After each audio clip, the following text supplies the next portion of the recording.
नमस्कार, स्वागत है आपका इन लाइव 24 न्यूज़ चैनल के सुबह के समाचार में। निजी और अल्पसंख्यक संस्थानों में भी नीट के जरिए ही होगा मेडिकल कोर्सों में दाखिला, बोला सुप्रीम कोर्ट।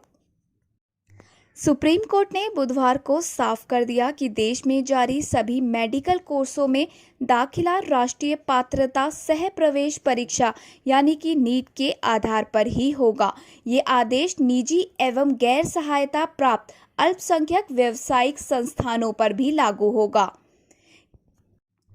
सीआरपीएफ कमांडो से मुकदमा वापस लेगी कर्नाटक सरकार, राज्य के पुलिस महानिदेशक ने दिया भरोसा।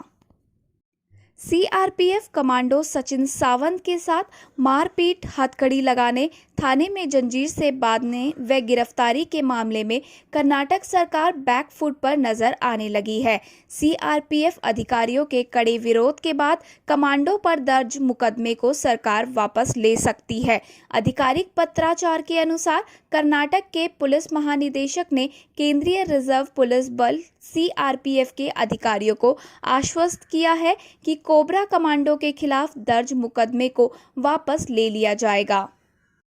आपको बता दें कि सीआरपीएफ की कोबरा बटालियन के कमांडो सचिन सावंत बेलगावी जिले में स्थित अपने घर के सामने बाइक साफ कर रहे थे, तभी कुछ सिपाही उनके पास पहुंचे और मास्क पहनने को लेकर उनके बीच कहासुनी हुई। इस संबंध में वायरल एक वीडियो में एक पुलिसकर्मी कमांडो सचिन को धक्का देते दिखाई दे रहे हैं। इसके बाद पुलिस ने सचिन पर रिपोर्ट दर्ज कर जेल भेज दिया था। सीआरपीएफ ने इस घटना पर कड़ी आपत्ति जताई थी। इसके बाद कर्नाटक पुलिस व सरकार के कई मंत्री हरकत में आ गए थे। बेलगावी जिले के चिकोड़ी तालुका स्थित एक अदालत ने मंगलवार को ही सचिन को जमानत दी है। लॉकडाउन में फंसे लोग अब अपने घर लौट सकेंगे, सरकार ने जारी की नई दिशा निर्देश। लॉकडाउन के पहले चरण से लेकर अब तक प्रवासियों के उग्र व्यवहार, राज्यों की ओर से हो रही मांग और कुछ स्तर पर हो रही राजनीति के बीच केंद्र सरकार ने लॉकडाउन कॉल में भी प्रवासियों को अपने गांव घर जाने की अनुमति दे दी है। बुधवार को दिशा निर्देश जारी कर इसका खाका भी बना दिया गया है, यानी अलग अलग राज्यों में फंसे मजदूर, छात्र, तीर्थयात्री, पर्यटक सड़क मार्ग से अपने अपने घर लौट सकते हैं, लेकिन इसके लिए राज्यों के बीच आपसी सहमति होनी चाहिए और नोडल अधिकारी के जरिए ऐसे यात्रियों और समूहों को एक राज्य से भेजा जाएगा और दूसरे राज्य में उन्हें प्रवेश दिया जाएगा। इसके तहत वापसी के दौरान 2 जगहों पर स्क्रीनिंग की प्रक्रिया से भी गुजरना होगा और 14 दिन क्वारंटीन में भी रहना होगा।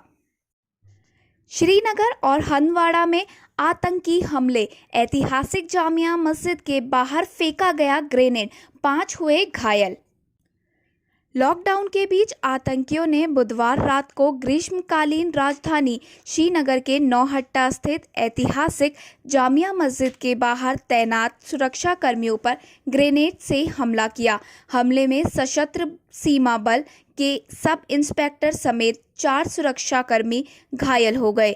इसी दौरान उत्तरी कश्मीर के हंदवाड़ा में भी आतंकियों ने एक पूर्व एसपीओ को गोली मारकर जख्मी कर दिया।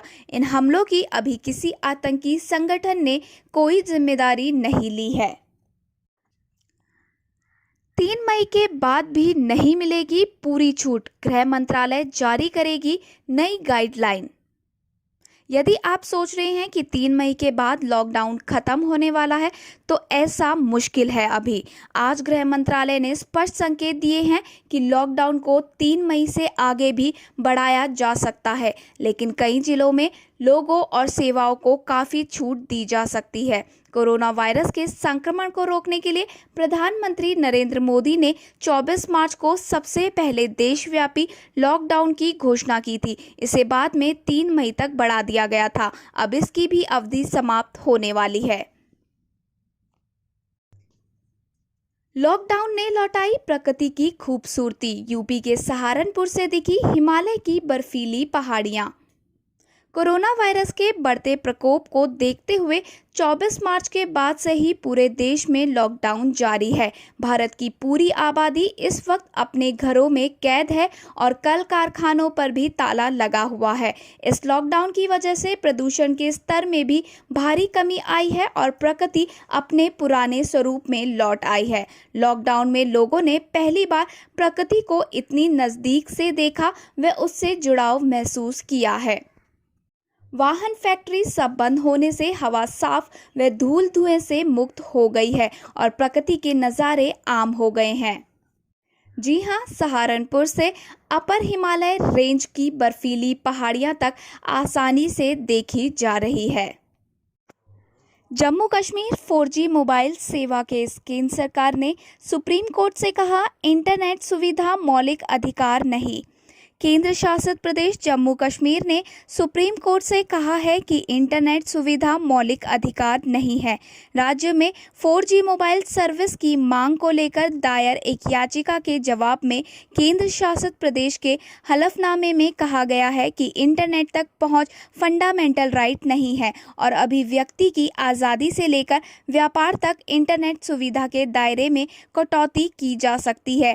केंद्र की तरफ से जवाब में कहा गया है कि देश की संप्रभुता, एकता और सुरक्षा इंटरनेट की स्पीड घटाने का पर्याप्त आधार है और इसी आधार पर ऐसा किया गया है। इससे पहले फाउंडेशन फॉर मीडिया प्रोफेशनल नाम की एक संस्था ने सुप्रीम कोर्ट से कहा था कि जम्मू कश्मीर में हाई स्पीड इंटरनेट सेवा की कमी से कोरोना बीमारी के समय में मरीजों, डॉक्टरों और आम लोगों को काफ़ी दिक्कतें हो रही हैं।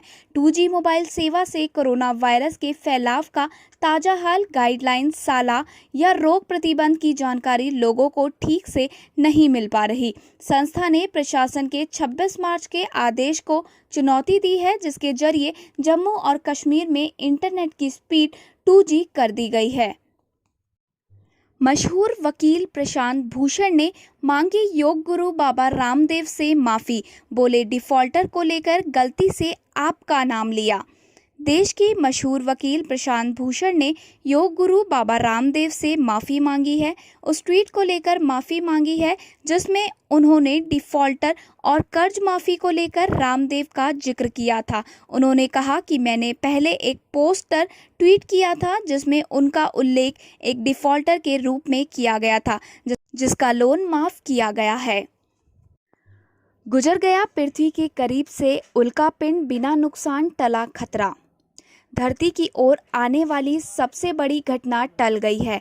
पृथ्वी के पास से गुजरने वाले उल्कापिंड बगैर किसी आहट के गुजर गया। भारत में वैक्सीन का ट्रायल जल्द, 8 वैज्ञानिक दलों को मिली सफलता।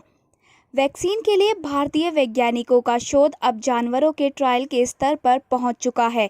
1 या 2 सप्ताह में ये परीक्षण शुरू होगा। इसमें सफलता के बाद इसका इंसानों पर परीक्षण होगा। देश के 7 से 8 वैज्ञानिक समूह वैक्सीन शोध में आगे चल रहे हैं। आधा दर्जन शैक्षणिक संस्थाओं के वैज्ञानिक भी वैक्सीन अध्ययन में जुटे हुए हैं। भारतीय वैज्ञानिकों को पूर्ण सफलता के लिए 12 से 18 महीने का वक्त लग सकता है। दुनिया भर में वैज्ञानिकों के 75 दल वैक्सीन में जुटे हैं। एक वरिष्ठ अधिकारी ने कहा कि वैक्सीन किसी भी देश में बने, इसका उत्पादन भारत में ही किया जाएगा। जानकारी के अनुसार Bharat biotech, Cadila, serum institute सहित कुछ कंपनियों के वैज्ञानिक जानवरों के ट्रायल तक पहुंच चुके हैं। प्रधानमंत्री नरेंद्र मोदी के निर्देश पर देश में शुरू हुए शोधों की निगरानी जैव प्रौद्योगिकी विभाग की सचिव डॉक्टर रेणु स्वरूप कर रही हैं। अमेज़न की भारत में नई सुविधा, सामान मंगवाएं और अगले महीने करें भुगतान। अमेज़न ने हाल ही में भारतीय ग्राहकों के लिए अमेज़न पे लेटर सुविधा शुरू की है। ये सेवा ग्राहक अमेज़न पर लिस्टेड उत्पाद खरीदने के लिए बिना अतिरिक्त शुल्क के अगले महीने बिल का भुगतान कर सकेंगे। बड़ी राशि के भुगतान के लिए 1.5 से 2% ब्याज पर 12 महीने की किश्त भी बनवा सकते हैं। इस सेवा का इस्तेमाल बिजली और पानी के मासिक बिल भुगतान में भी कर सकते हैं। इसके अलावा कंपनी ने अपने मंच से जुड़े लघु एवं मध्यम स्तर के लॉजिस्टिक कारोबारियों की मदद के लिए विशेष कोष पेश किया। ये छोटे स्तर पर डिलीवरी और लॉजिस्टिक सेवाएं देने वाले उसके सहायकों और चुनिंदा माल वहन सहायकों की मदद करेगा। ये कोष उनके साथ काम करने वाले करीब 40,000 कर्मचारियों को अप्रैल के लिए वित्तीय मदद देगा। लापरवाही, 2 कोरोना पॉजिटिव को अस्पताल ने किया डिस्चार्ज, एक का फूल बरसाकर किया गया स्वागत। पंजाब के सिविल अस्पताल ने कोरोना पॉजिटिव 2 मरीजों को अस्पताल से डिस्चार्ज कर दिया गया।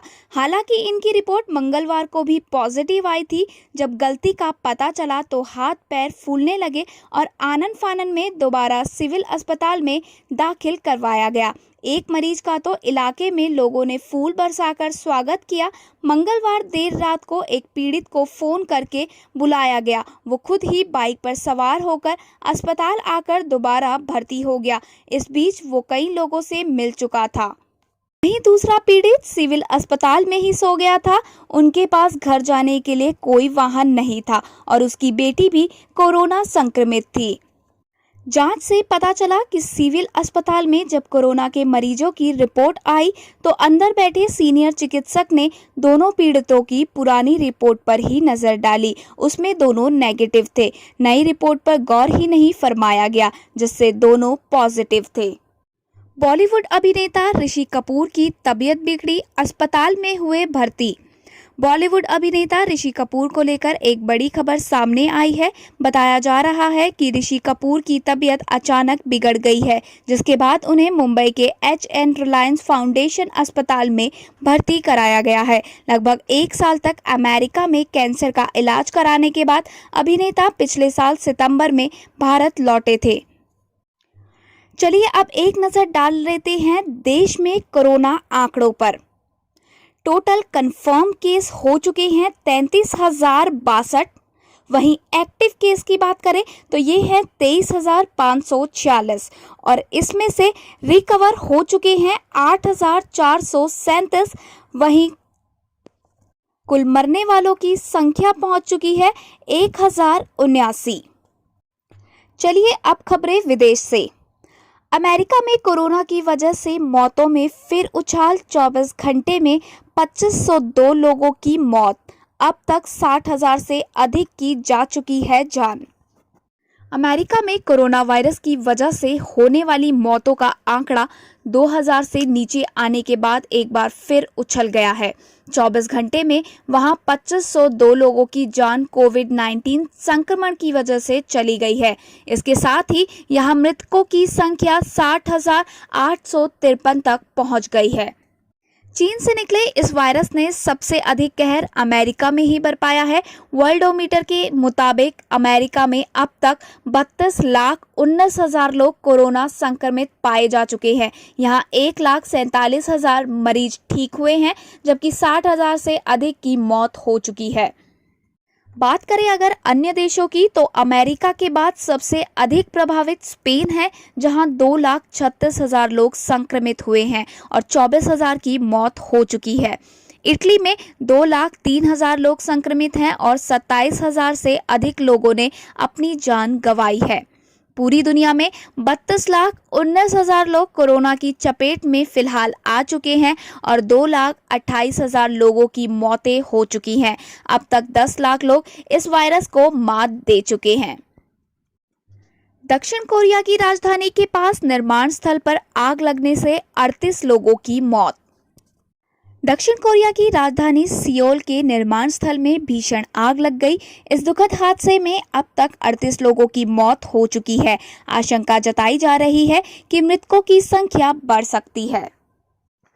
ईरान की हथियार खरीद को रोकेगा अमेरिका, प्रतिबंध जारी रखने को सुरक्षा परिषद में लाएगा प्रस्ताव। अमेरिका ने साफ कर दिया है कि संयुक्त राष्ट्र की रोक हटने के बाद भी वो ईरान को विदेश से हथियार नहीं खरीदने देगा। वो हथियारों के सौदे रोकने की हर संभव कोशिश करेगा। ईरान के परंपरागत हथियार खरीदने पर लगी संयुक्त राष्ट्र की रोक अक्टूबर महीने में खत्म हो रही है। अमेरिका विदेश मंत्री माइक पोम्पियो ने कहा, हम संयुक्त राष्ट्र सुरक्षा परिषद के जरिए ईरान पर हथियारों की खरीद के लिए लगा प्रतिबंध बढ़वाने की कोशिश करेंगे। धन्यवाद। आगे की और खबरों के लिए बने रहिए हमारे साथ इन लाइव 24 न्यूज़ चैनल में। और अगर आपको हमारी ये वीडियो पसंद आई हो तो प्लीज़ लाइक और हमारे चैनल को सब्सक्राइब करना ना भूलें। और जाने से पहले इस खबर को दोस्तों के साथ ज़रूर शेयर कीजिएगा।